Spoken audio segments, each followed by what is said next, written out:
untuk dijadikan kamu malam.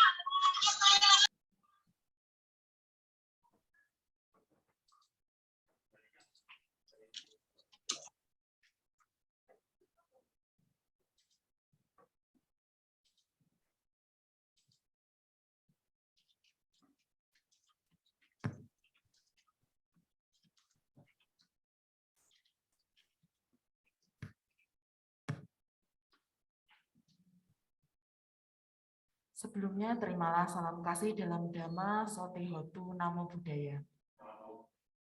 Selamat pagi dan selamat datang kepada perwakilan dari DPD Patria Jawa Timur dan seluruh peserta musyawarah Dewan Pengurus Cabang Tulungagung Pemuda Theravada Indonesia Masa Bakti 2021-2023. Sebelumnya saya akan membacakan surat yang DPC Patria Tulungagung kirimkan kepada DPD Patria Jawa Timur berkenaan dengan revisi susunan pengurus dan anggota DPC Patria Tulungagung.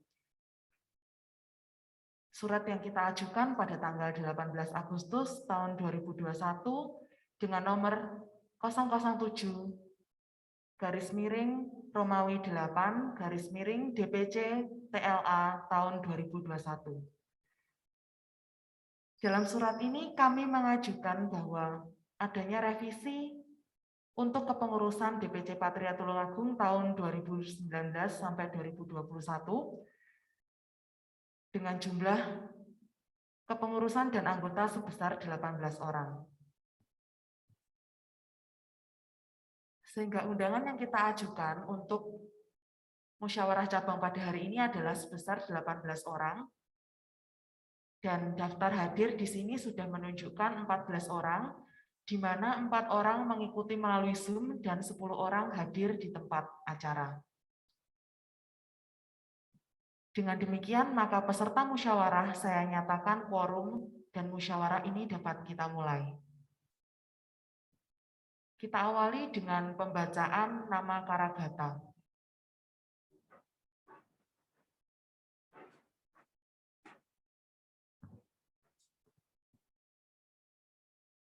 Arahang Samma Sambuddho Bhagawa.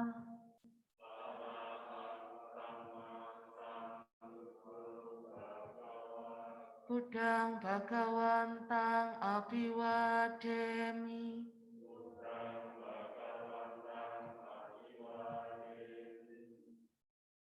Swakato Bhagawata Dhammo.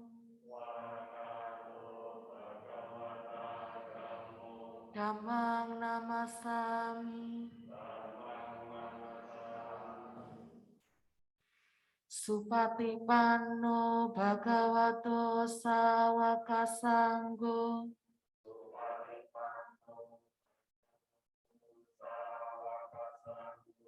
Sanggang Nakmami.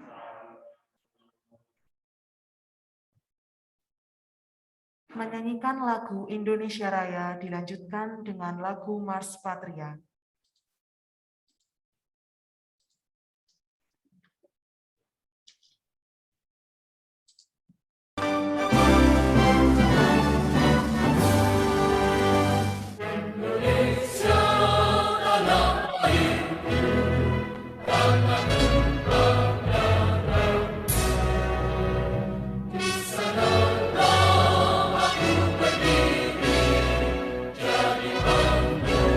Jadi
Para hadirin dimohon duduk kembali.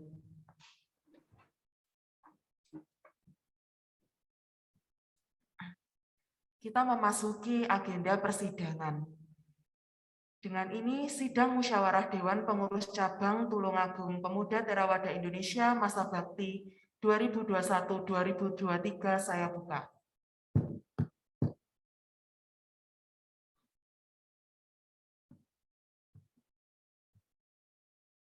Selanjutnya adalah pengesahan susunan acara musyawarah. Saya akan membacakan susunan musyawarah pada pagi hari ini sebagai berikut. 1. Pembukaan yang sudah kita lakukan tadi dengan pembacaan nama Karagata dan menyanyikan lagu Indonesia Raya serta Mas Patria. Kemudian yang kedua adalah laporan pertanggungjawaban Ketua DPC Patria Tulungagung Masa Bakti 2019-2021. 3. Evaluasi dan tanggapan dari peserta musyawarah cabang. 4. Penyerahan dokumen dan stempel organisasi dari Ketua DPC demisioner kepada pimpinan sidang musyawarah. 5. Pemilihan Ketua DPC Patria Tulungagung Masa Bakti 2021-2023. 6. Penandatanganan berita acara. 7. Penyerahan dokumen dan stempel organisasi dari pimpinan sidang musyawarah kepada ketua terpilih. 8. Penutup. Apakah ada tanggapan dari peserta untuk susunan acara musyawarah pada pagi hari ini? Tidak ada. Jika tidak ada, maka susunan musyawarah cabang DPC Patria Tulungagung Masa Bakti 2021-2023 saya sahkan.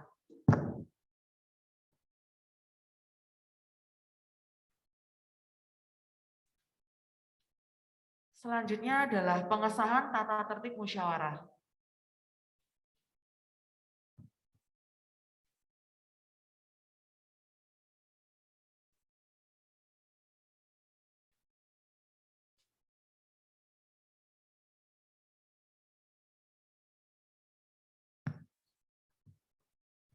Saya akan membacakan untuk tata tertib musyawarah cabang pada pagi hari ini. Dengan membacakan per pasal nanti akan saya sahkan. Kita sepakat ya. Tata tertib musyawarah cabang Dewan Pengurus Cabang Tulungagung Pemuda Theravada Indonesia. Bab 1. Ketentuan umum. Pasal 1. Musyawarah cabang Dewan Pengurus Cabang Tulungagung selanjutnya disebut musyawarah diselenggarakan berdasarkan kepada anggaran dasar dan anggaran rumah tangga Pemuda Theravada Indonesia. Sah? Bab 2, tugas dan wewenang. Pasal 2. 1. Mendengarkan laporan pertanggungjawaban Ketua DPC Patria Tulungagung masa bakti 2019-2021. 2. Mengangkat Ketua DPC Patria Tulungagung masa bakti 2021-2023 yang terpilih secara mufakat atau melalui voting. Sah? Bab 3. Peserta. Pasal 3. Peserta musyawarah terdiri dari 1. Dewan Pengurus Daerah DPD Patria Jawa Timur. 2. Dewan Pengurus Cabang DPC Patria Tulungagung. Sah.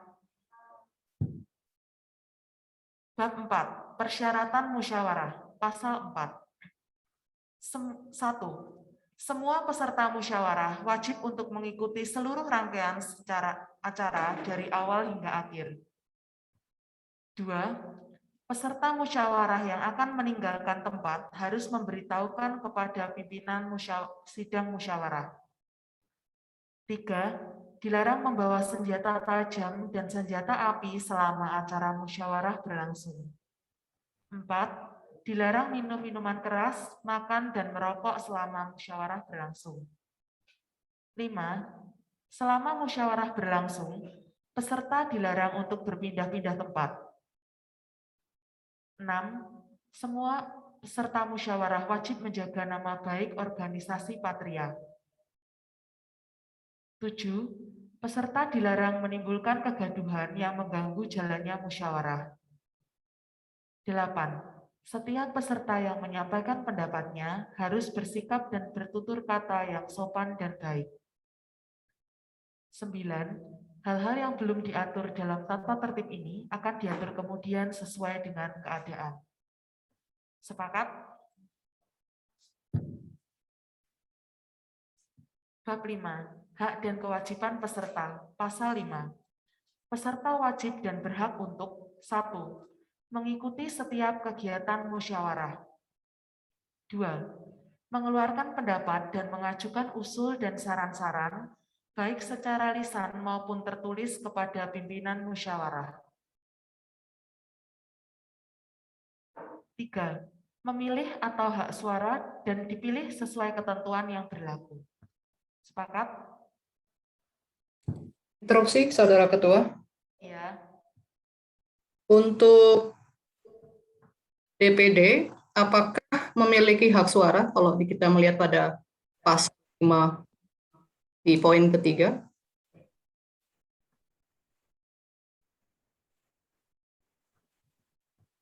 Tidak.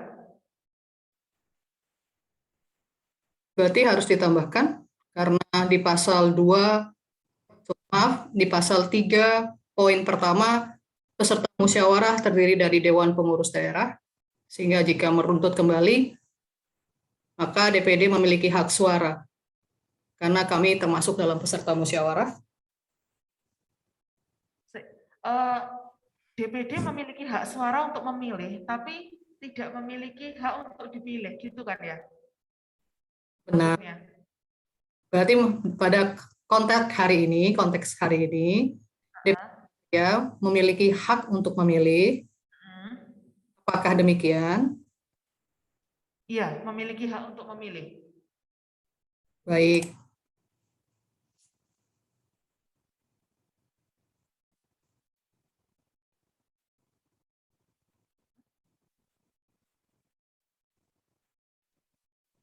Mungkin jika memang DPD tidak memiliki hak untuk memilih, kita bisa menambahkan nanti di sana dengan catatan bahwa peserta yang memiliki hak memilih adalah anggota DPC Patria Tulungagung yang sudah diundang secara resmi.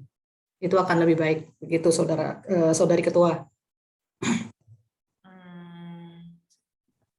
Karena jumlah undangan dari DPD kan tidak dibatasi. Nanti misalnya DPD hadirnya bertambah di tengah-tengah acara, itu akan mengganggu quorum. Maka akan lebih baik, saran saya ditambahkan catatan saja bahwa DPD memang menjadi peserta, tapi tidak memiliki hak suara untuk memilih. Oke. Jadi untuk yang nomor 3, Betul. Memilih hak suara dan dipilih sesuai dengan ketentuan yang berlaku kecuali Peserta utusan dari Dewan Pengurus Daerah Pemuda Theravada Jawa Timur. Demikian ya. ya, oke.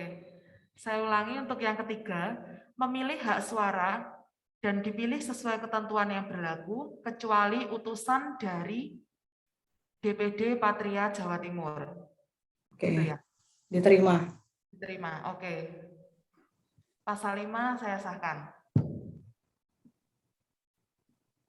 Pasal 6. Kewajiban peserta adalah 1. Peserta harus selalu mengenakan pakaian yang sopan dan tanda pengenal peserta selama mengikuti musyawarah. 2. Peserta berkewajiban mematuhi ketentuan-ketentuan yang diatur dalam peraturan tata tertib ini. 3. Menghormati musyawarah cabang Tulungagung sebagai kedaulatan tertinggi. Interupsi lagi, Saudari Ketua, untuk pasal ini di poin pertama, mohon dicek kembali apakah anggotanya sudah mengenakan pakaian yang sopan semua. Jika tidak, dijadikan catatan lagi.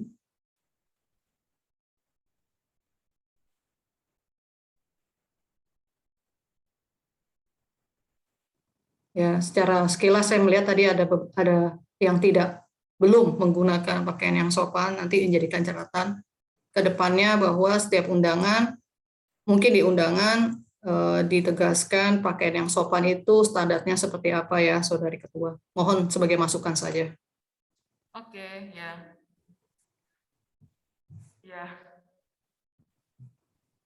Tambahan peserta baru, itu, Ya, dijadikan note saja bahwa ada ketentuan tertentu untuk musyawarah bahwa ada pakaiannya. Bahwa kita juga yang berada di rumah melalui Zoom saja juga berusaha untuk mengikuti prosedur yang ada seperti itu ya. Ya, oke. Catatan dari kami saja. Saudari Ketua, silakan dilanjutkan. Bab 6. Pimpinan musyawarah. Pasal 7. 1. Pimpinan musyawarah awal dipimpin oleh Ketua Panitia Musyawarah Cabang DPC Patria Tulungagung. 2. Pimpinan musyawarah utama terdiri atas 1 orang ketua dan 1 orang sekretaris. 3. Pimpinan musyawarah utama ditunjuk oleh pimpinan musyawarah awal dengan persetujuan seluruh peserta musyawarah. Sepakat?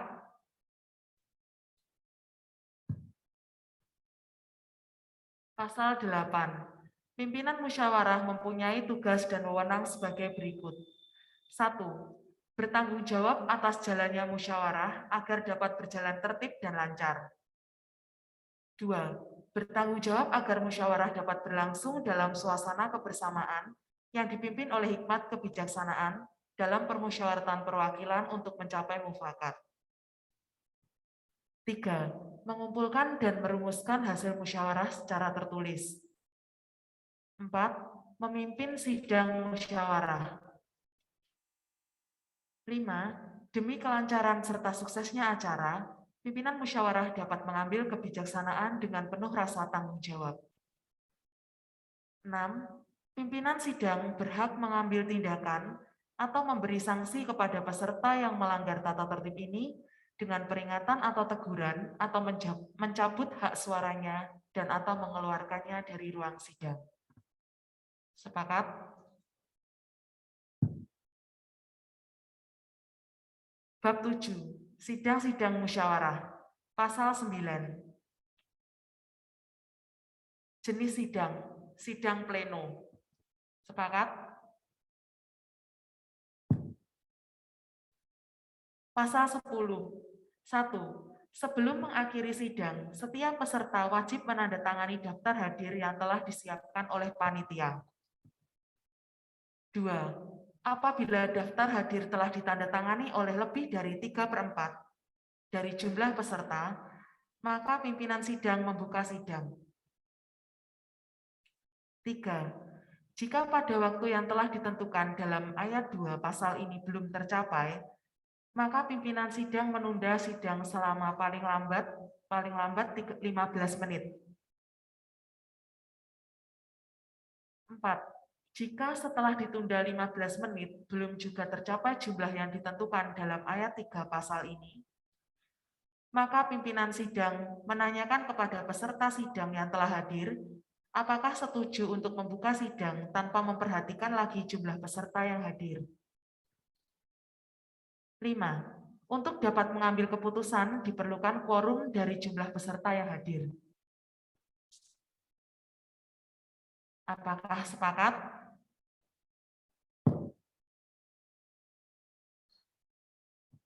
Bab 8. Tata cara berpendapat. Pasal 11. 1. Peserta yang akan berbicara atau memberikan pendapat harus mengangkat tangan dan meminta kesempatan kepada pimpinan sidang. 2. Pimpinan sidang menentukan urutan berbicara setelah bergilir. 3. Peserta berbicara setelah mendapatkan izin dari pimpinan sidang. 4. Giliran berbicara diberikan menurut urutan permintaan. 5. Peserta yang menyampaikan pendapat tidak dapat dihentikan oleh peserta yang lain. 6. Pimpinan sidang berhak mengambil kesimpulan atas hasil pertanyaan dan pendapat. Sepakat? Pasal 12. 1. Pendapat yang diajukan harus disusun secara singkat serta jelas dan disampaikan kepada pimpinan sidang. 2. Apabila pimpinan sidang berpendapat bahwa yang disampaikan belum jelas, maka yang bersangkutan diberi hak mengemukakan lagi apa yang ingin disampaikan secara singkat. 3. Jika pendapat atau pembicaraan tersebut menyimpang dari materi atau tidak sesuai dengan tata tertib ini, maka pimpinan sidang berhak mengingatkan pembicara agar kembali ke materi yang sebenarnya. 4. Jika pembicara tidak mengindahkan peringatan tersebut, pimpinan sidang dapat menghentikan penyampaian pendapat atau pembicaraan tersebut. 5. Pimpinan sidang berhak mengambil kesimpulan atas hasil pertanyaan dan pendapat. Sepakat? Pasal 13. 1. Untuk kelancaran sidang, pimpinan sidang berhak menetapkan lamanya peserta berbicara. 2. Apabila pembicara tidak memenuhi peringatan pimpinan sidang, maka pimpinan sidang dapat melarang pembicara untuk meneruskan pembicaraannya. Sepakat? Pasal 14. 1. Giliran berbicara diberikan menurut urutan permintaan. 2. Untuk kelancaran sidang, pimpinan sidang dapat mengambil kebijaksanaan tentang urutan berbicara seperti yang dimaksudkan dalam ayat 1 pasal ini. Sepakat? Pasal 15. Setiap peserta dapat diberikan kesempatan interupsi untuk 1. Meminta penjelasan tentang masalah yang diberikan. 2. Memberikan penjelasan tentang masalah yang dibicarakan. 3. Menjelaskan soal yang dalam pembicaraan menyangkut diri dan tugasnya. 4. Mengajukan keberatan terhadap materi pembicaraan di luar masalah yang sedang dibahas. Sepakat? Pasal 16. Terhadap pembicaraan mengenai hal-hal tersebut dalam pasal 15 peraturan tata tertib ini tidak diadakan perdebatan. Sepakat? Pasal 17. 1. Sidang-sidang musyawarah pada dasarnya bersifat tertutup. 2. Pembicaraan dalam sidang tertutup hanya boleh diumumkan oleh pimpinan sidang. 3. Atas usul pimpinan sidang atau peserta, sidang dapat memutuskan bahwa pembicaraan dalam sidang tertutup dan bersifat rahasia. 4. Rahasia sebagaimana yang dimaksudkan pada ayat 3 pasal ini harus dipegang teguh oleh mereka yang berhubungan dengan tugasnya dan mengetahui apa yang dibicarakan itu. Sepakat? Pasal 18. Untuk setiap sidang dibuat risalah sidang yang memuat antara lain 1. Tempat, jenis, dan acara sidang. 2. Hari, tanggal, dan jam permulaan serta penutupan sidang.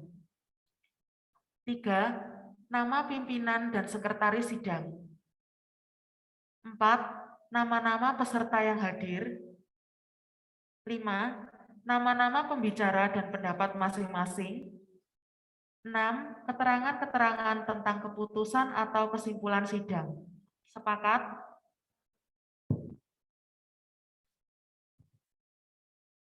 Bab 9. Quorum dan tata cara pengambilan keputusan. Pasal 19. Musyawarah ini dinyatakan sah apabila dihadiri dari jumlah 3/4 dari jumlah peserta yang seharusnya hadir. Musyawarah ini dinyatakan sah apabila dihadiri 3/4 dari jumlah peserta yang seharusnya hadir. Sepakat? Pasal 20. 1. Pengambilan keputusan pada hakikatnya diusahakan sejauh mungkin dengan menggunakan asas musyawarah untuk mufakat. Apabila hal ini tidak mungkin, maka keputusan diambil berdasarkan suara terbanyak. 2. Setiap peserta mempunyai hak dan kewajiban yang sama dan bebas dalam mengemukakan pendapat. Setuju? Pasal 21. 1. Pengambilan keputusan berdasarkan suara terbanyak adalah sah apabila diambil dalam sidang yang memenuhi quorum peserta atau 3/4 dari jumlah suara yang seharusnya hadir, serta disetujui oleh lebih dari setengah jumlah suara dari peserta yang hadir. 2. Apabila dalam pengambilan keputusan berdasarkan suara terbanyak, hasil pemungutan suara menunjukkan sama banyak atau berimbang, maka pemungutan suara diulang sekali lagi. 3. Apabila hasil pungutan suara tetap sama banyak atau berimbang, maka keputusan dapat diambil dengan meminta pertimbangan dari Dewan Pengurus Daerah Jawa Timur. 4. Pengambilan suara berdasarkan suara terbanyak dilakukan dengan mengadakan perhitungan suara secara langsung atau voting tertutup, tergantung kesepakatan peserta sidang.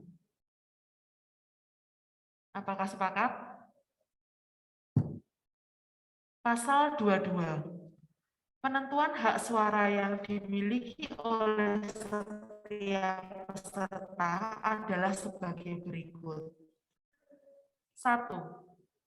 Peserta satu orang mempunyai satu hak suara, kecuali enggak ya, sorry. Maaf, saya ulang. Penentuan hak suara yang dimiliki oleh setiap peserta adalah sebagai berikut. 1. Peserta satu orang mempunyai satu hak suara. 2.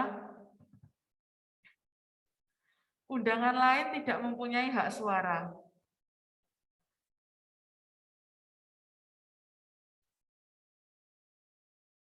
Sebentar.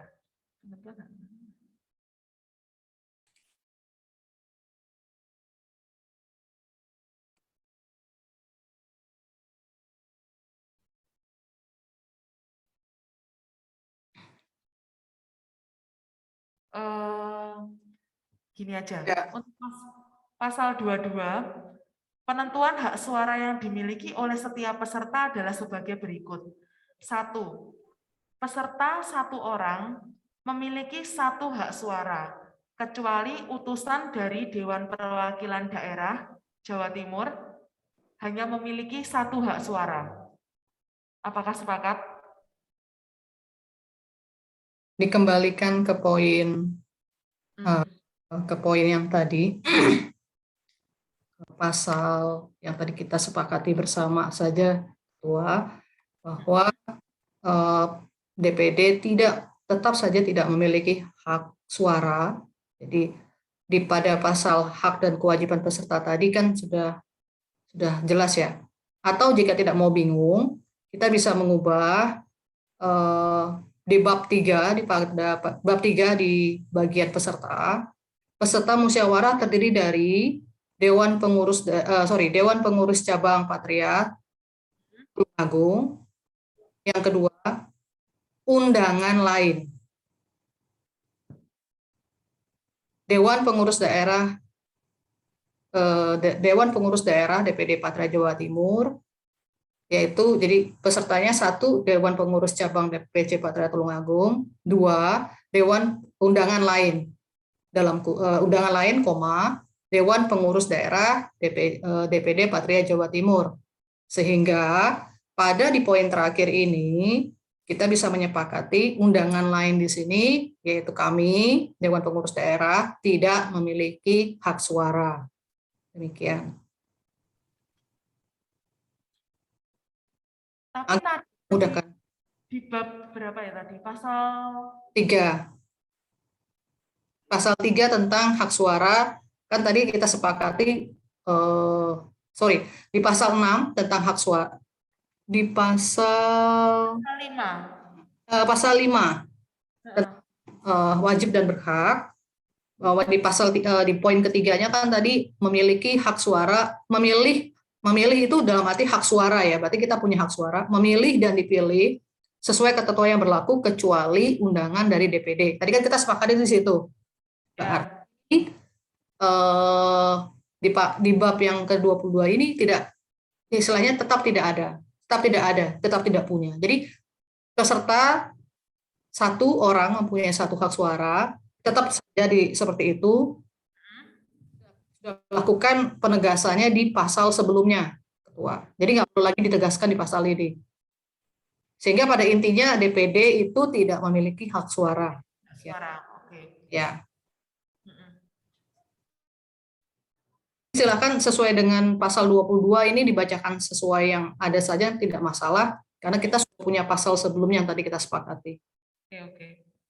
Ya, pasal 22, penentuan hak suara yang dimiliki oleh setiap peserta adalah sebagai berikut. 1. Peserta 1 orang mempunyai 1 hak suara. 2. Undangan lain tidak mempunyai hak suara. Kita sepakat ya. Bab 10, ketentuan penutup, pasal 23.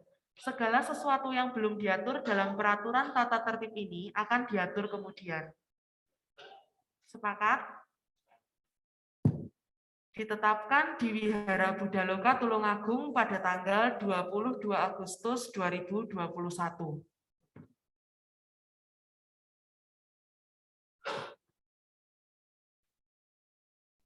Dengan demikian, maka susunan tata tertib musyawarah cabang Dewan Pengurus Cabang Tulungagung Pemuda Theravada Indonesia kita sudah sepakati bersama untuk tata tertibnya. Maka selanjutnya kita akan masuk ke agenda rapat berikutnya, yaitu pemilihan pimpinan musyawarah dan sekretaris sidang. Saya selaku pimpinan sidang awal mengusulkan Saudari Elsa Meta Valeri Pratama sebagai pimpinan sidang dan Saudari Lucy Andrian. Waktu dan tempat saya persilakan.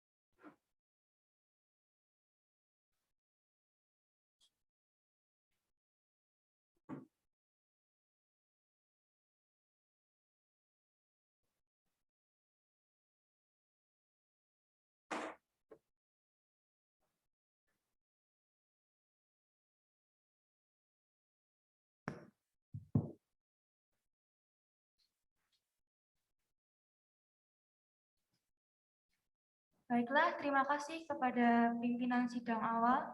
Sebelum sidang 1 saya buka, saya akan mengecek kembali jumlah peserta musyawarah pada hari ini.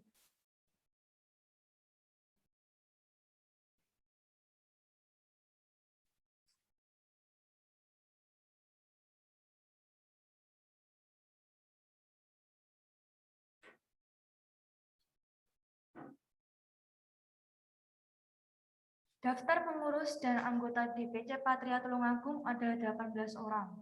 Jumlah daftar hadir adalah sejumlah 14 orang dan 4 orang melalui Zoom, 10 orang yang hadir di tempat. Peserta maka saya nyatakan quorum dan dengan demikian sidang 1 Muscap DPC Patria Tulungagung masa bakti 2021-2023 saya nyatakan dibuka.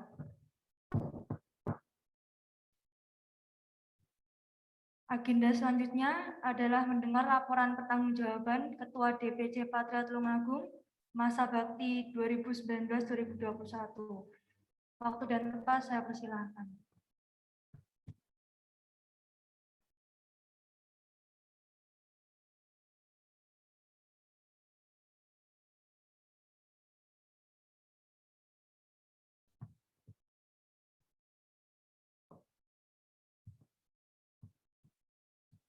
Baiklah, pertama-tama kepada Ketua DPD Patria Jawa Timur beserta jajarannya dan kepada para anggota sekalian yang terhormat, saya ucapkan Namo Buddhaya. Terima kasih atas kesempatan dan waktu yang diberikan kepada saya. Dan saya sangat bersyukur dan bahagia sekali karena kita semua bisa melaksanakan muscap ini, memenuhi quorum, sehingga ada regenerasi berarti di DPC Patria Tulungagung, ada generasi penerus.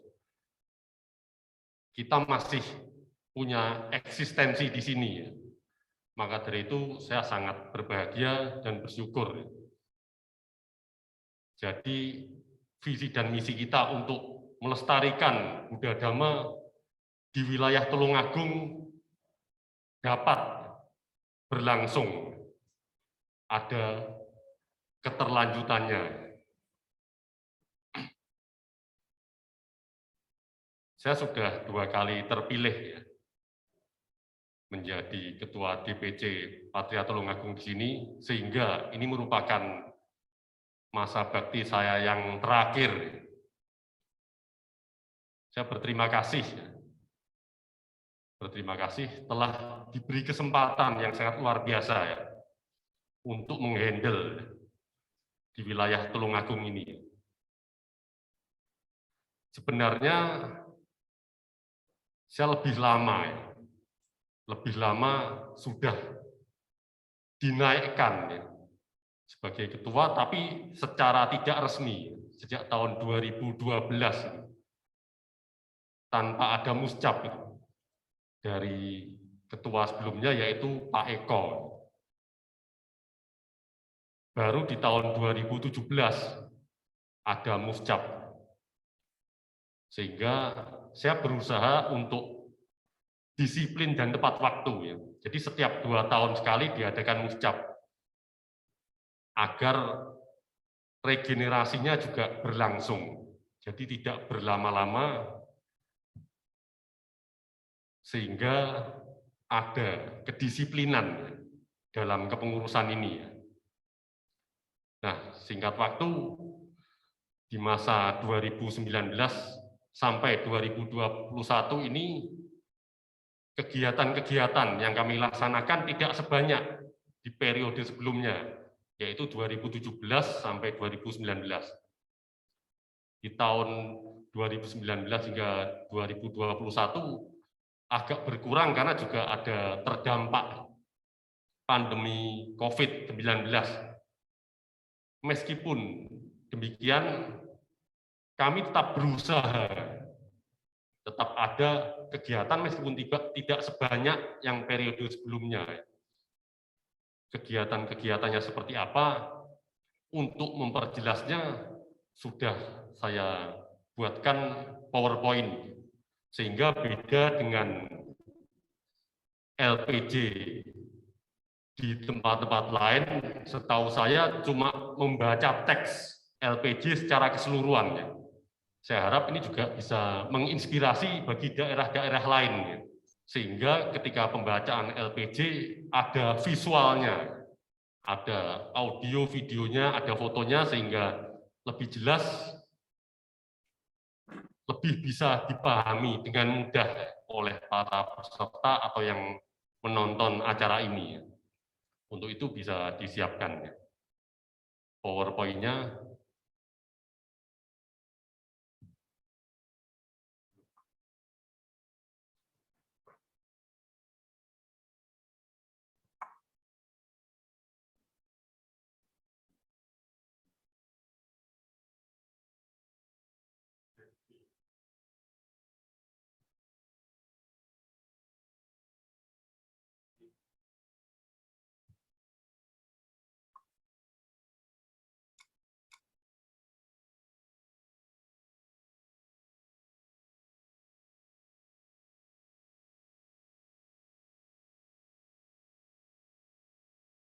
Sebentar ya, saya cek dulu filenya.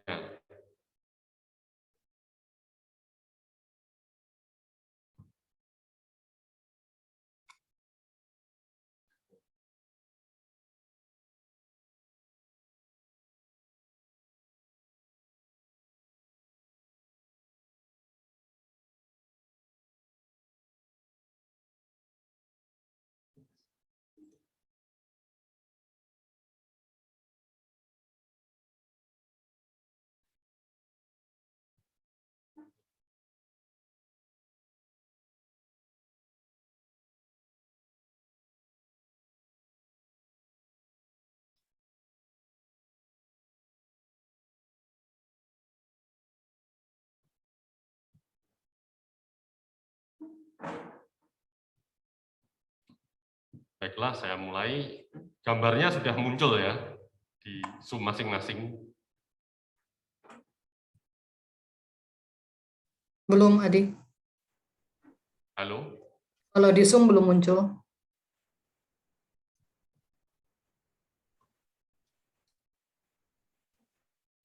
Gak apa-apa kalau mau langsung diarahkan Zoom-nya ke layar aja kalau susah untuk di-share.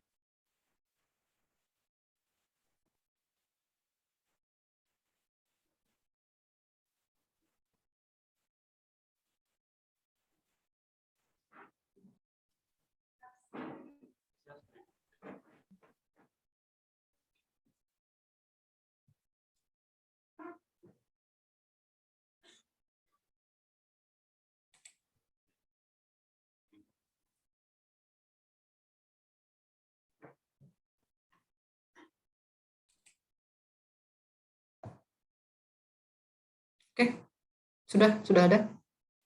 Silakan.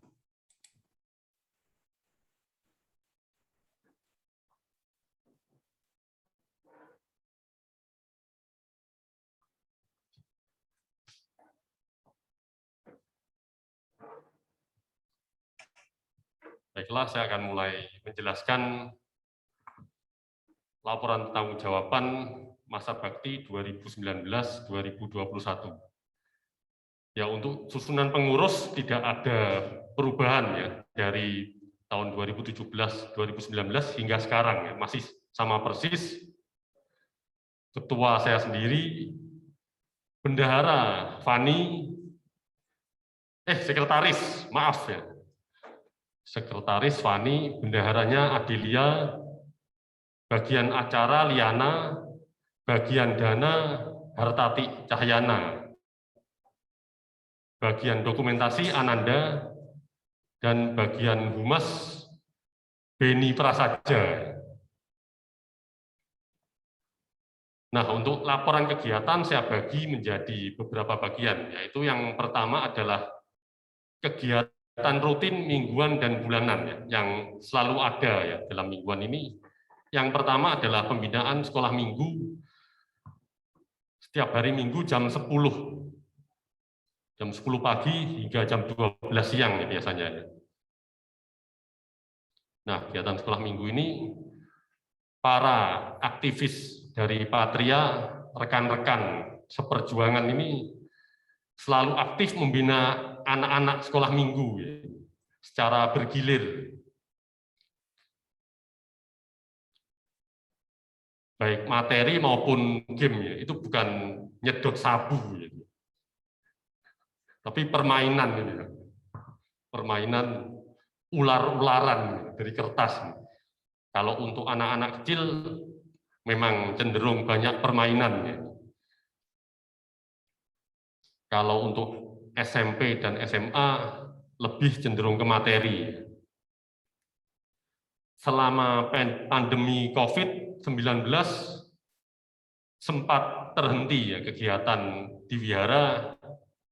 Di tahun 2020 sempat terhenti antara bulan April dan bulan Juni ya. Karena memang dari pusat arahannya seperti itu ya, bahwa aktivitas hadir di wihara dihentikan dulu waktu awal-awal pandemi itu. Namun setelah mulai Juli 2020 diadakan kembali dengan lebih ketat ya, ada jaga jarak, kemudian memakai masker ya, seperti yang tertera di gambar ini. Jadi meskipun pandemi, kita tetap semangat ya, untuk membina anak-anak sesuai visi misi kita ya, regenerasi dan melestarikan ajaran Buddha Dhamma. Setiap akhir tahun juga murid sekolah minggu 3 besar mendapat souvenir. Perhitungannya berdasarkan poin ya, yang tertinggi dari jumlah kehadiran, kemudian kedisiplinan tidak terlambat, dan banyaknya memimpin puja bakti. Itu untuk kegiatan pembinaan sekolah minggu. Berikutnya, yang rutin bulu tangkis. Bulu tangkis setiap Kamis jam 7:30 malam.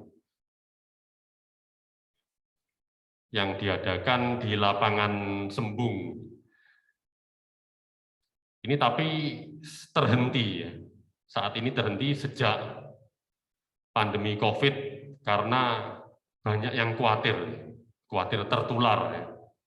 Sehingga sempat terhenti dan naik turun ini. Sebagian memberanikan diri tapi tidak seramai dulu. Dan untuk beberapa bulan terakhir ini sudah berhenti total. Dulu sempat ada anak SMP juga yang ikut. Ya. Diharapkan ketika pandemi sudah berlalu, kita bisa aktif lagi ya, kegiatan ini. Karena tidak cuma belajar Buddha Dhamma saja secara teori, tapi juga perlu olahraga ya, agar badannya sehat. Karena sejak pandemi jarang olahraga, saya sendiri juga pilek jadinya. Penyakit datang. Kegiatan rutin berikutnya adalah arisan patria ya. Yang diadakan minggu pertama tiap bulan adalah penarikan iuran, di mana setiap orang yang ikut satu menyetor Rp100.000. Dan untuk periode terakhir ini ada 14 peserta. Sehingga ketika minggu kedua tiap bulan dapat undian, orang yang mendapat undian tersebut mendapat Rp1.300.000. 14 mestinya kan 1.400.000. Kenapa hanya mendapat 1.300.000? Karena yang Rp100.000 masuk ke kas Patria Tulungagung. Jadi untuk kegiatan arisan Patria ini setiap bulan kas Patria Tulungagung mendapat surplus Rp100.000. Kegiatan rutin berikutnya adalah ulang tahun bersama. Ini untuk meningkatkan kepedulian dan keakraban di antara para anggota. Ya. Pada umumnya sering diadakan di wihara ya, ketika ada yang ulang tahun kita rayakan bersama-sama. Atau ketika yang bersangkutan tidak hadir di wihara, bisa juga di rumahnya, ya, didatangi di rumahnya. Jadi sebagai wujud kepedulian dan keakraban kita bersama, ya. Ini meskipun sudah yang ulang tahun, contoh di gambar ini sudah tidak menjadi anggota Patria, tapi mantan anggota Patria, karena umurnya sudah tidak mencukupi, tetap kita datangi.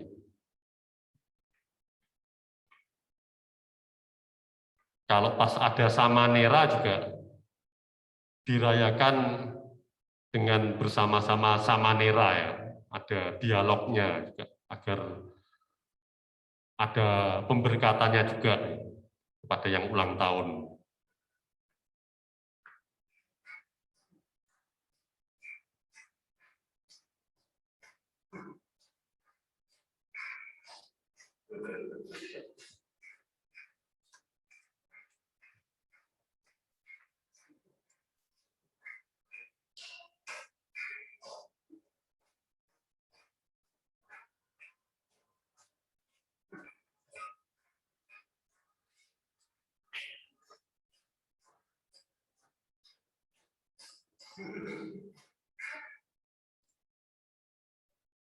Ya, baiklah, itu adalah contoh videonya, ya, agar nyata, ya, biar lebih jelas. Ya. Kemudian kegiatan rutin lainnya adalah aktif sebagai relawan wihara, ya, ketika hari-hari besar Buddhis.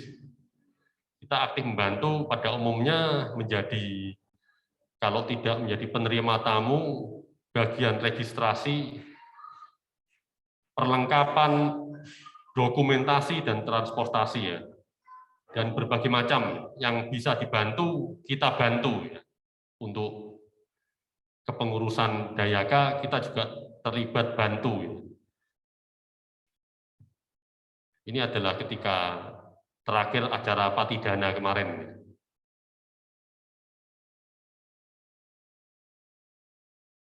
Di bagian bursa ini, di bagian konsumsi, membagikan konsumsi pada tamu undangan. Ini adalah sebelum pandemi, jadi tanpa masker. Ini sebagai penerima tamu. Nah, untuk selanjutnya adalah kegiatan khusus, yaitu kami sebagai penyelenggara. Kegiatan khusus adalah yang tidak rutin, tapi kita adakan insidentil sesuai dengan ide yang ada. Yang pertama, tahun 2019 kami pernah mengadakan berbagai lomba antar 2 sekolah minggu yang ada di wilayah Tulungagung, yaitu di wilayah Ngunut dan Tulungagung. Berikut ini adalah berbagai macam lomba yang kami adakan. Untuk lebih jelasnya, kami putar videonya.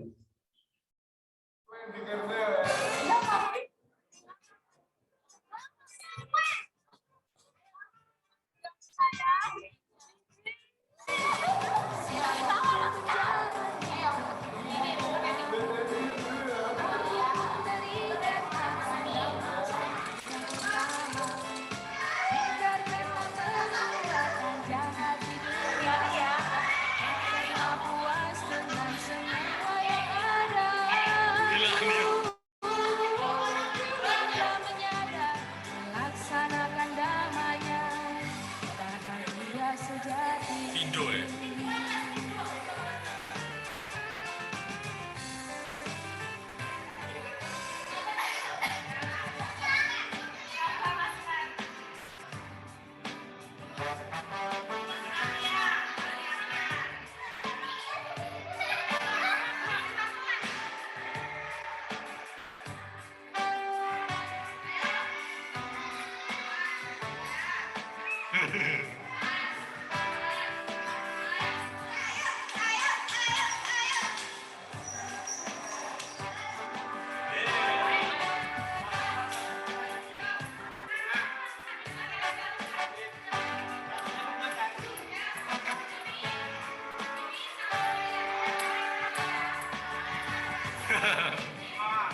Ya, demikianlah tadi aneka lomba yang kami adakan.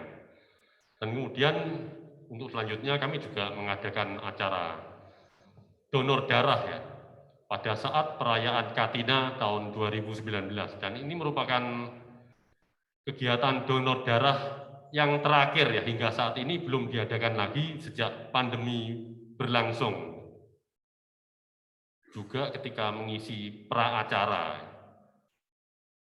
Nah, itu adalah contoh ya. Kurus kering disedot. Contohnya ini. Ini juga mengisi pra acara di perayaan Katina. Merupakan penampilan panggung yang terakhir yang pernah hingga saat ini ya. Karena sejak pandemi ini belum ada lagi penampilan panggung.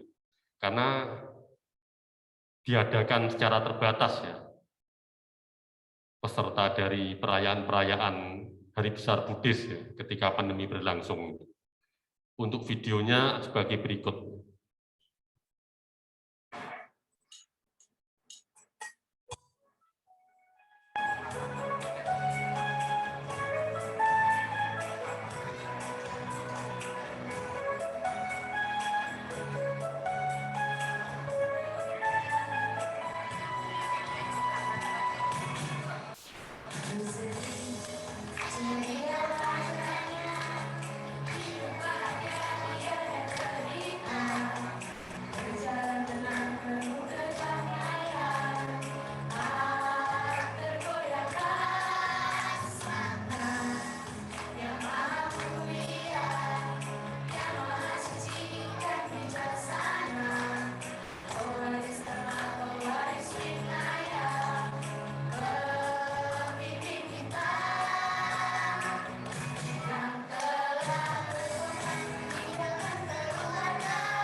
Ya, untuk selanjutnya adalah kita rutin mengadakan penjualan teratai untuk ritual Siripada Puja.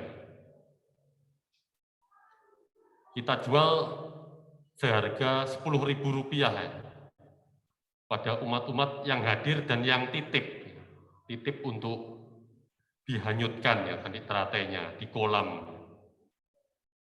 Harga pokok untuk pembuatan teratai ini adalah Rp6.000, jadi kami untung Rp4.000 per teratai. Kita membuatnya bareng-bareng. Ketika acara sekolah minggu kita buat bareng-bareng. Ini adalah video untuk teratai Siripada Puja.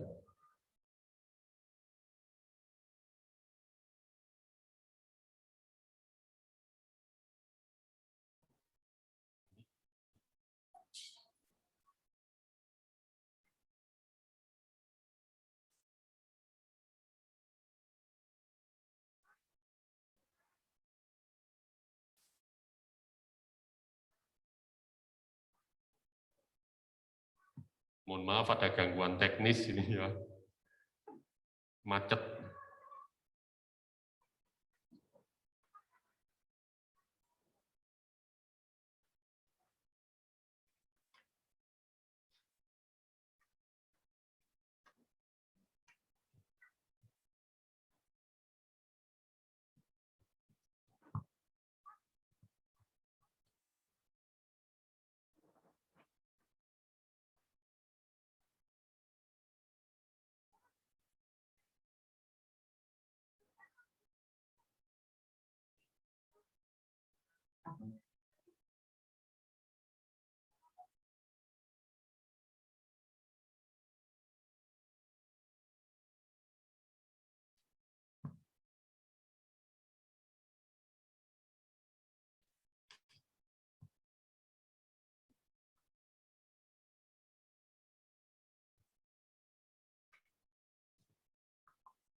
Halo?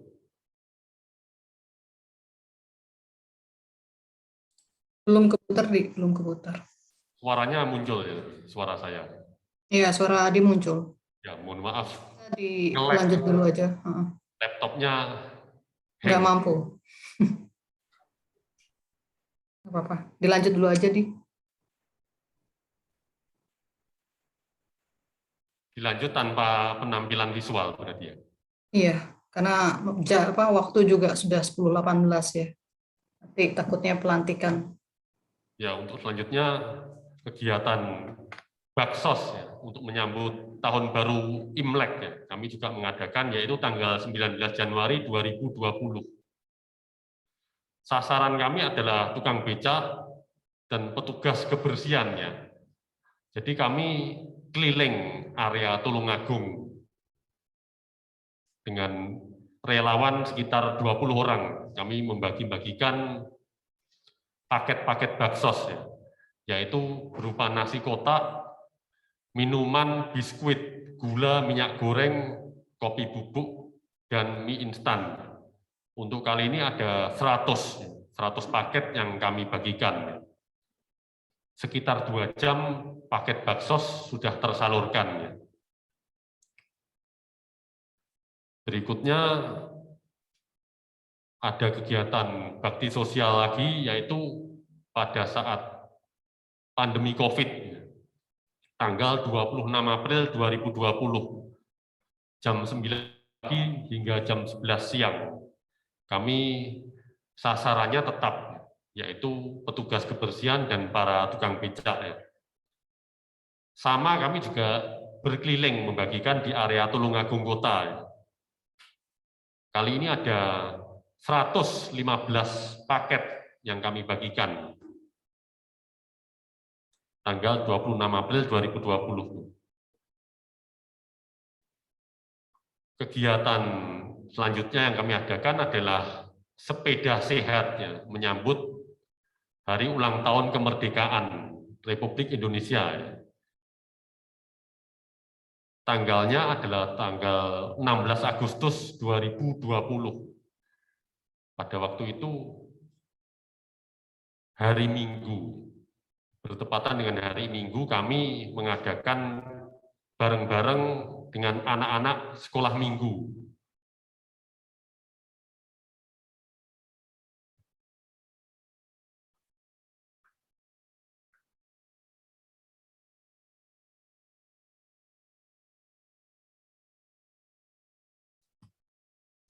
Sepeda sehat kali ini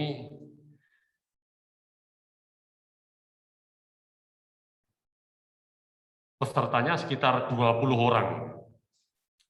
Ya, slide-nya bisa disiapkan dulu ya, sambil jalan. Tujuan kami adalah ke Gua Selomangleng dan Candi Sanggerahan. Ya lumayan juga, PP sekitar 14 km untuk membiasakan diri berolahraga ya, ketika masa pandemi.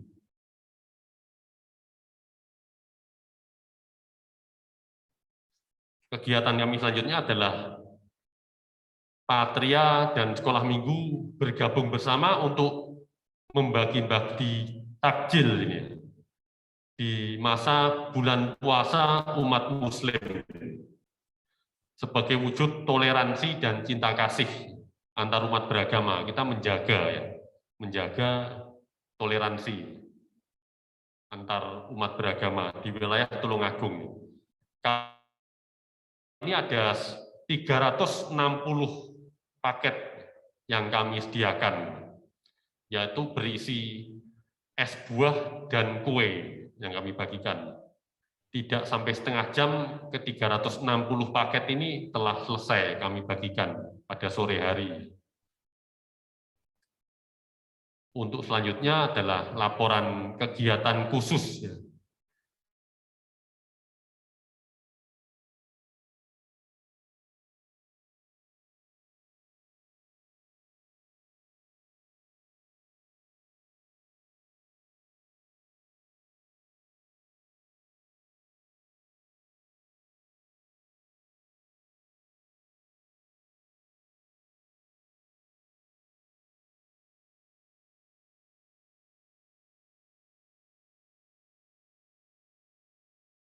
bergaul dengan masyarakat.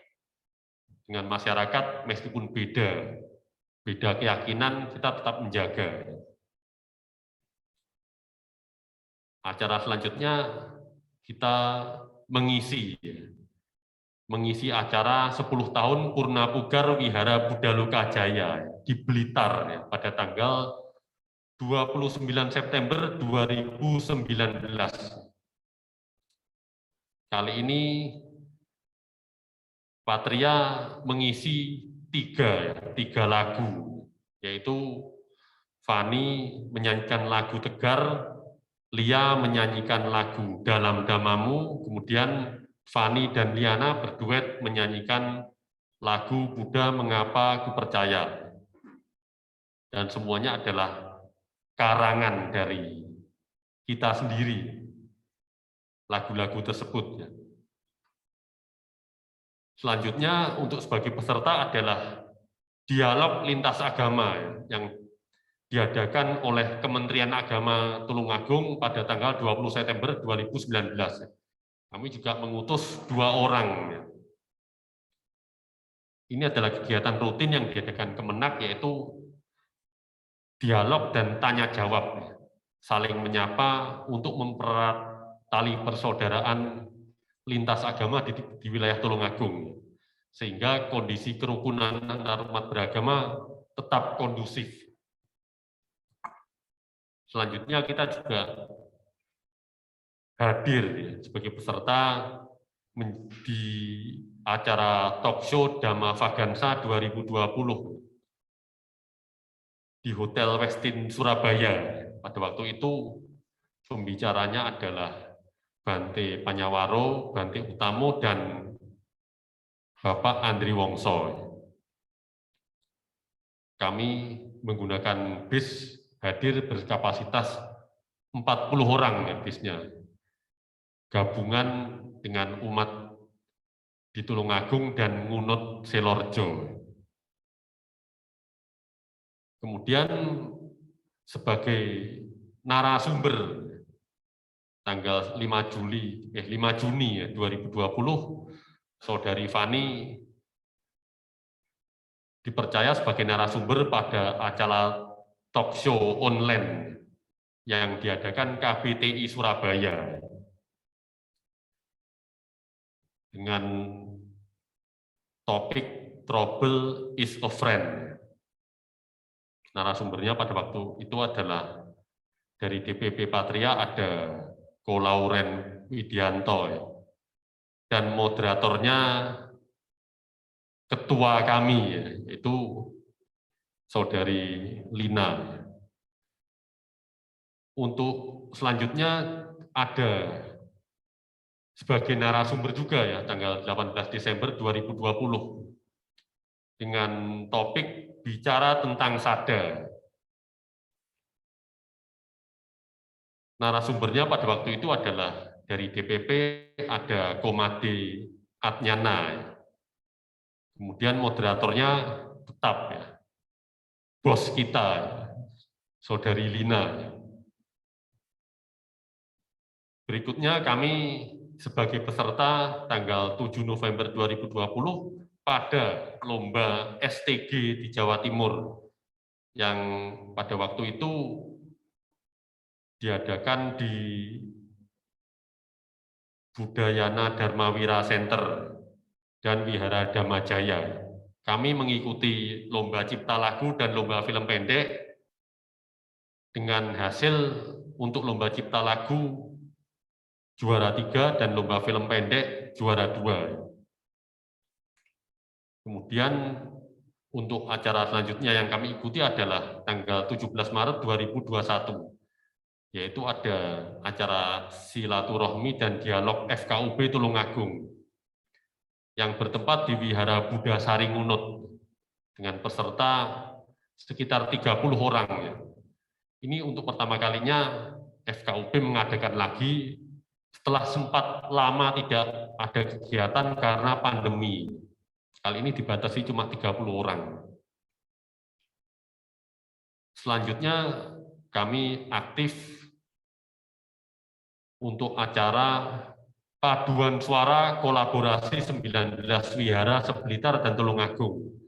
Jadi mengadakan rekaman video lagu Malam Suci Waisak, per wihara mengirim lagu ke Kemenak untuk disambung-sambung ya, dari 19 wihara itu mungkin per kalimat untuk disambung-sambung menjadi satu rangkaian ya.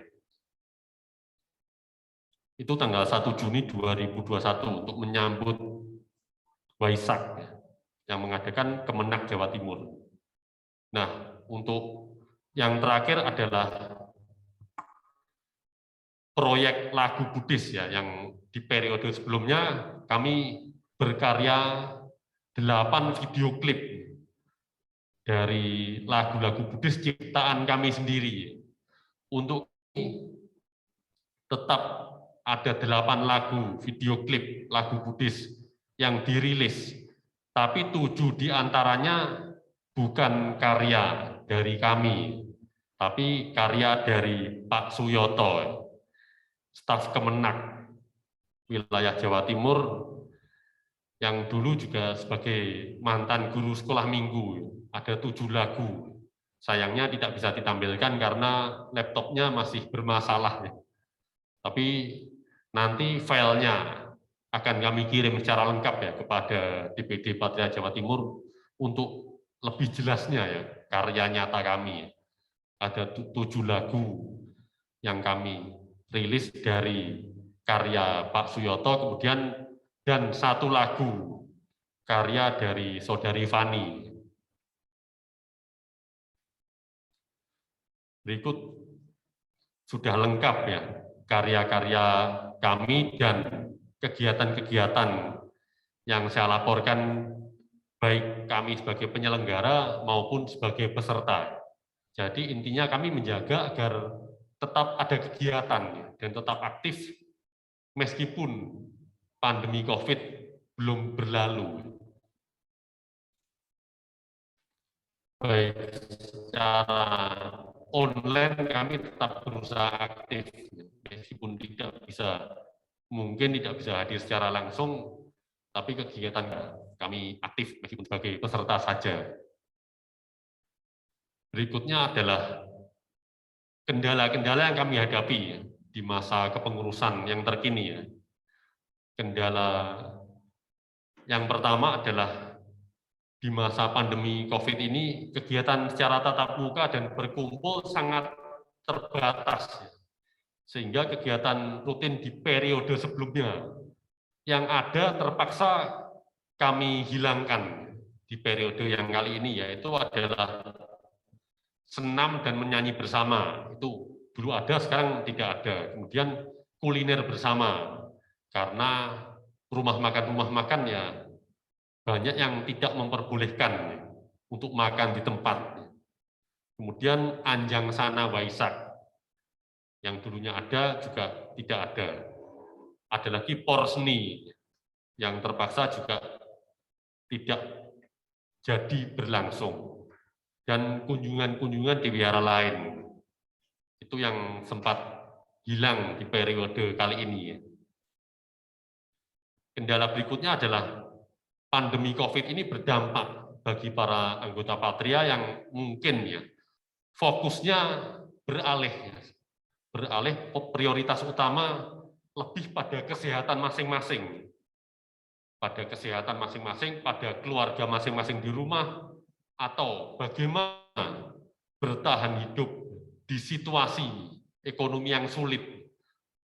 Karena di masa pandemi ini tentu saja lebih kesulitan untuk mencari nafkah.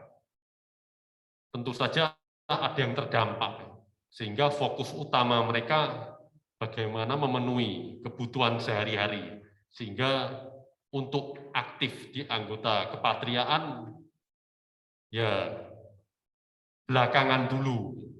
Yang penting keluarga aman dulu dan kesehatan pribadi aman. Kendala berikutnya adalah kami ada kesulitan untuk merekrut SDM yang berusia di bawah 30 tahun.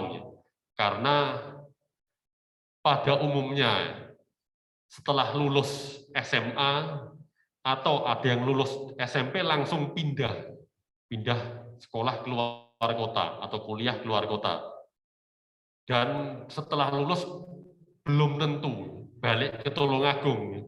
Ada yang langsung kerja di tempatnya, di kota tempat mereka sekolah atau kuliah, atau bahkan nikah di sana, entah tidak kembali lagi ke Tulungagung.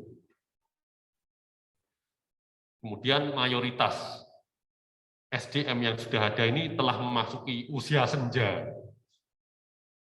Rata-rata sudah berkeluarga. Saya sendiri sudah umur 39 tahun ini sekarang. Pas 39 tahun. Makanya itu dipaskan.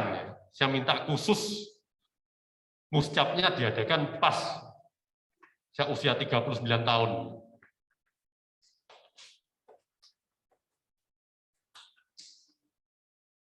Kemudian kendala berikutnya ada anggota Patria hampir semua itu rangkap-rangkap ya tugasnya di wihara itu. Ada yang rangkap menjadi pengurus Didayaka, Wandani, Magabudi juga.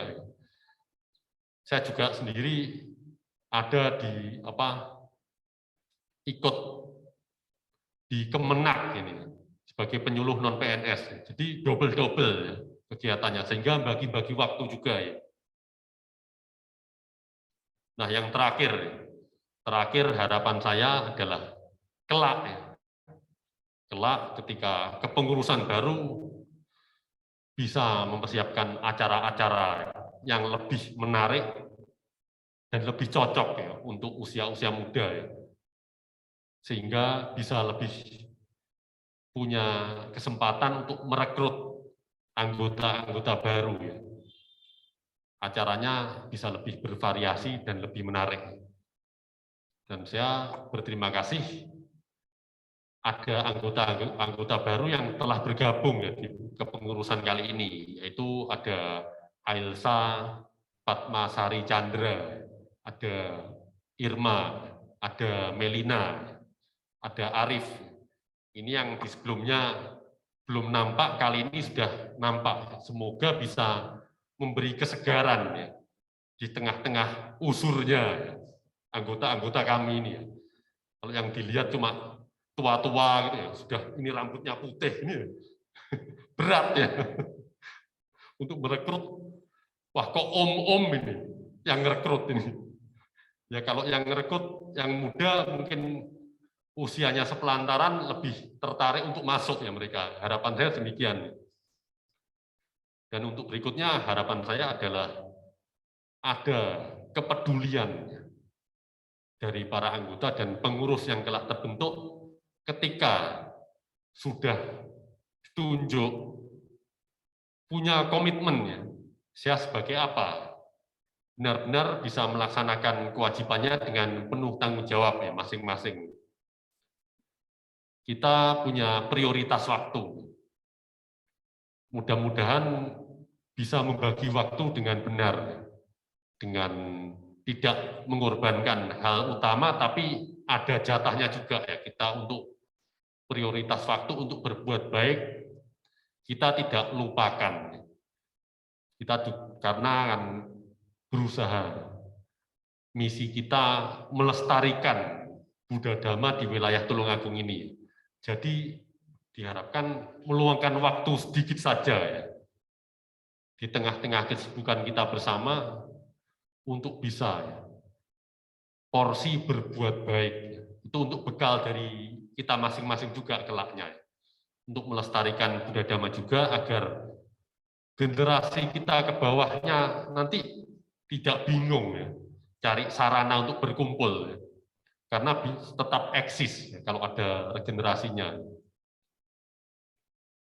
Terakhir, harapan kita secara umum ya, agar pandemi COVID-19 segera berlalu ya, sehingga kegiatan-kegiatan kita bisa berjalan normal seperti sedia kala ya, bisa berkumpul dan acara-acaranya bisa lebih bebas dengan banyak orang ya. Dengan berbagai macam teman-teman di wilayah yang berbeda, kita bisa berkumpul, berkenalan seperti misalnya porseni, atau musyawarah daerah, musyawarah nasional. Kita sementara ini cuma bisa lewat Zoom, akan lebih mantap kalau kita bertatap muka secara langsung. Nah, itu adalah seluruh laporan pertanggungjawaban dari DPC Patria Tulungagung masa bakti 2019-2021. Saya selaku ketua berterima kasih atas kesempatan yang sangat baik yang telah diberikan kepada saya selama ini, meskipun secara resminya sejak tahun 2017, tapi kenyataannya sejak tahun 2012 saya sudah ditunjuk secara lisan saja. Terima kasih banyak sekali lagi kepada semuanya, semua para anggota, semua para pengurus, dan dari DPD juga atas bimbingannya selama ini. Kita semua bekerja bersama-sama untuk melestarikan budaya damai. Semoga tidak bosan-bosan kita seperti ini. Kita meluangkan waktu. Saya harap untuk periode selanjutnya siapapun yang menjadi ketua kita dukung bersama-sama. Kita tidak melihat siapa orangnya siapa, suka tidak suka. Yang kita lihat tujuan mulia kita bersama-sama, melestarikan budaya damai, tujuan kita bersama-sama itu. Jadi jangan sampai kita melihat siapa tokohnya. Mari kita sama-sama menghormati keputusan Muscap ini, apapun hasilnya kita jalan untuk ke depannya. Kita tetap bergandengan tangan semua untuk misi mulia kita, melestarikan budaya damai. Mungkin itu saja yang bisa saya sampaikan. Saya juga mohon maaf tadi ada kesalahan teknik, karena laptopnya juga sudah lama belum beli lagi. Ya mudah-mudahan nanti kita beli lagi saja ya. Sudah usur. Agar nanti kalau buat presentasi tidak seperti ini ya, sudah buatnya sampai bermalam-malam, susah-susah, tidak jadi tampil ya. Berat ini ya. Sudah buatnya sampai bergadang, tidak jadi ditampilkan. Cuma separuh. Ya. Dan usulan saya, kalau ada LPJ nanti mungkin menginspirasi daerah lain, ada tampilan visualnya ya, agar lebih menarik dan lebih hidup. Ya. Sebagai wujud nyata, ini loh bukti kami. Tidak cuma ngomong, baca teks, apalagi kalau laporannya banyak ya, numpuk sampai berjilid-jilid gitu. Karena muscapnya molor terus, enggak mau diganti ya, enggak, malas mengadakan, berlarut-larut, LPG-nya banyak sehingga bisa lebih menarik untuk diikuti. Itu saja bisa saya sampaikan. Sekali lagi terima kasih dan mohon maaf ya. Yang terakhir mohon maaf dari saya ya. Selama menjabat ini kalau ada tutur kata atau perbuatan yang mungkin tidak mengenakan ya. Baik secara ucapan, perbuatan. Ya. Saya mohon maaf yang sebesar-besarnya. Mungkin saya kadang terlalu cerewet, kadang terlalu cerewet untuk para anggota. Pada para anggota, ayo aktif. Misalnya ada acara, saya chat satu-satu misalnya. Mungkin jika ada yang merasa risih, kok terus saja ditanya, kan sudah dewasa sadar, ya sudah sadar sendiri. Tujuan saya sebenarnya, marilah kita aktif. Marilah kita bersama-sama aktif untuk melestarikan budaya damai. Tidak ada tujuan lain ya.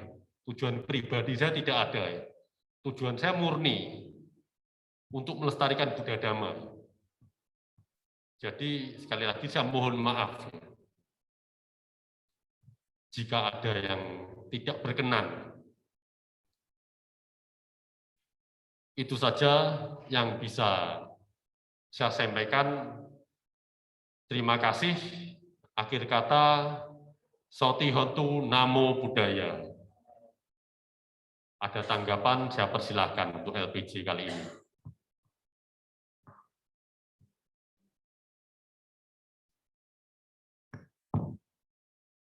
Baiklah, apakah dari Dewan Perwakilan Daerah Jawa Timur dan peserta musyawarah ada pandangan atau tanggapan tentang LPG yang telah dibacakan? Ada? Ya, kalau dari DPD, LPG-nya sudah sangat bagus ya, sudah sangat baik. Kami bisa diterima. Demikian. Baik. Dengan demikian, LPJ Patria Tulungagung masa bakti 2019-2021 saya nyatakan diterima. Agenda selanjutnya adalah penyerahan kepemimpinan DPC Patria Tulungagung kepada pimpinan sidang musyawarah dengan simbolis.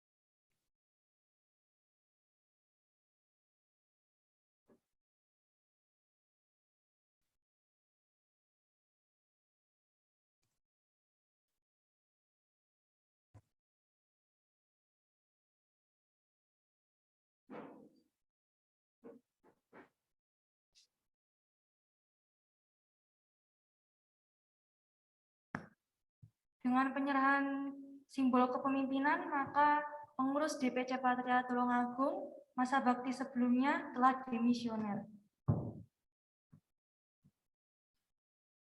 Agenda selanjutnya adalah sidang kedua, yaitu pemilihan Ketua Dewan Pengurus Cabang Tulungagung yang merangkap sebagai formatur kepengurusan.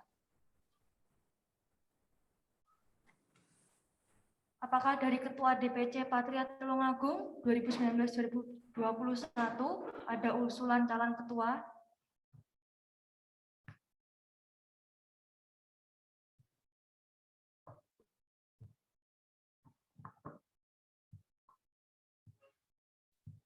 Ya, sejak awal sebelum muscap ini diadakan, kami sudah secara mufakat ya mengajukan untuk calon ketua baru ada satu orang, yaitu saudari Fani Krisyanti. Itu yang saya ajukan.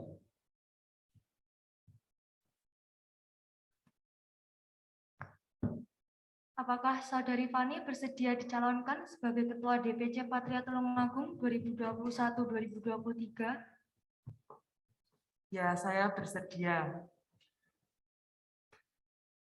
Dari peserta, ada nama lain yang ingin dicalonkan? Tidak ada? Baik. Dengan ini, kita sepakat mengangkat saudari Fani Krisyanti sebagai Ketua DPC Patria Tulungagung masa bakti 2021-2023.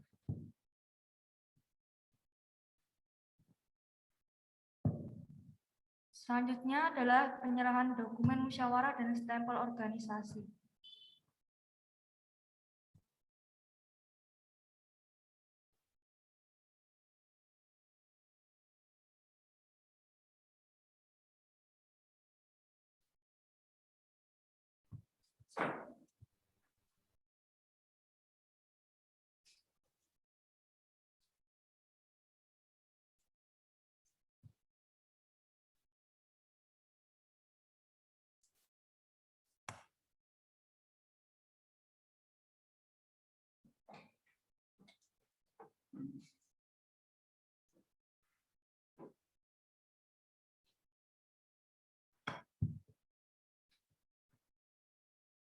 Demikianlah musyawarah DPC Patria Tulungagung masa bakti 2021-2023. Terima kasih atas kehadiran rekan-rekan sekalian.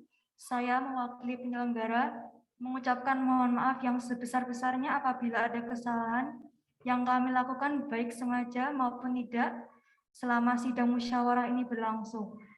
Semoga musyawarah ini membawa kebaikan untuk DPC Patria Tulungagung ke depannya. Semoga semua makhluk hidup berbahagia. Sabe Sata Bhavantu Sukhitata. Dengan ini saya nyatakan sidang musyawarah DPC Patria Tulungagung masa bakti 2021-2023 ditutup. Acara selanjutnya adalah nama Karagata. Kepada hadirin saya mohon untuk berdiri.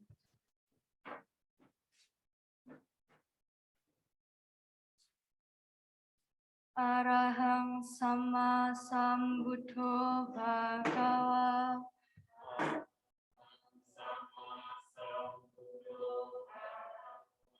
Buddhang Bhagawantang Abhiwademi.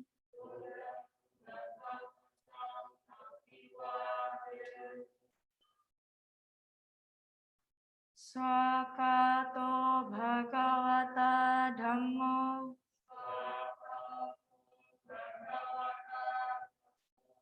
Dhammang namasami.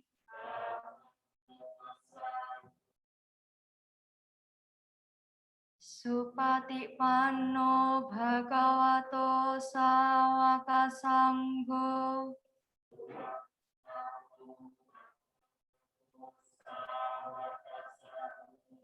Sangkang namami.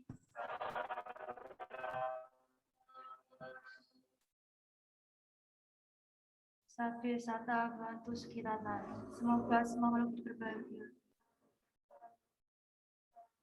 Terima kasih Manjari Soti untuk Namo Buddhaya.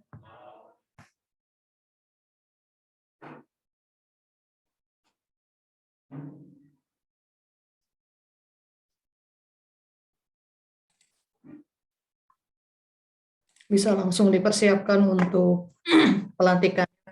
Ini izin break dulu ya. Iya, silakan. Terima kasih.